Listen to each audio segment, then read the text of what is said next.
All right, guys, we are joined today by Cori Hill, who is one of the Lifeologie therapists that's working with our program. Thank you, Cori, for joining us. I'm really excited that you are here with me today. I'm excited to be here. Thanks. Awesome. So tell us just a little bit about what it's been like working with the first responder population. So I absolutely love it. It's not a population that I had in mind when I went to grad school, and I've had the opportunity to work with first responders since last fall, and it is just so rewarding. Um, yeah, everyone coming in is ready to do the work, and yeah, I can't say anything but good things about working with them.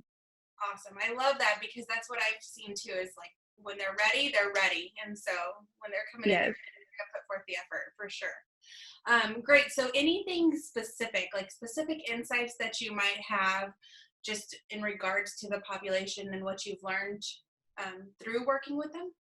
Well, so for one, they're incredibly resilient because they're used to going from call to call and just experiencing things that most people will never experience in their lives, and they just keep going.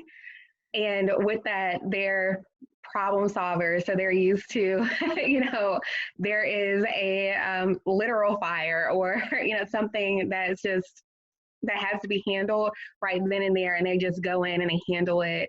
And so sometimes they take that into other areas of their life where it maybe doesn't work so well, but they in the therapy room, they're just ready to problem solve again. So they come in focused, they take recommendations, and they actually move through the process fairly quickly. And another thing is just that sometimes people are coming in because of things on the job, but sometimes they're coming in because of how the job's impacting them in other ways, or how other things in their life are impacting them on the job. So everyone's a little bit different. Yeah, I like that. That's another really great point. That whole, it doesn't really matter what brings you in, but at some point, one thing's impacting the other. And Exactly. yeah.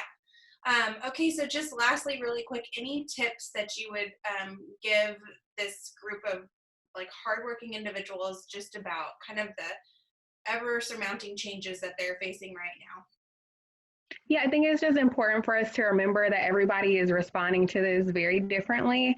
So some people are, absent of fear, and sometimes that leads to recklessness. Other people are responding with extreme panic, and that can also lead to some consequences that don't work so well for the community. And so they're first responders, they're interacting with people all across that spectrum, and just being prepared to handle the different levels of emotions they may encounter, but also recognizing that that's not just in civilians. They may see that with their buddies, they may see that with their families at home, even their kids. So just kind of understanding that we're all figuring this out as we go, and that's okay if they are too, because there are some resources that can help them. But also say with that, focusing on things that they can control, that's going to be extremely helpful during this time. So like I said, they're used to being the problem solvers and the fixers.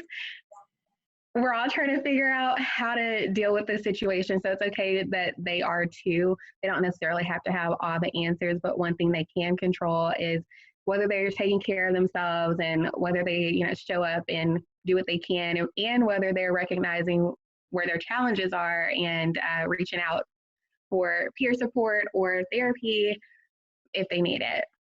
And so, yeah. Perfect. So what I heard was that they need to make sure that they're focusing on things that are in their control.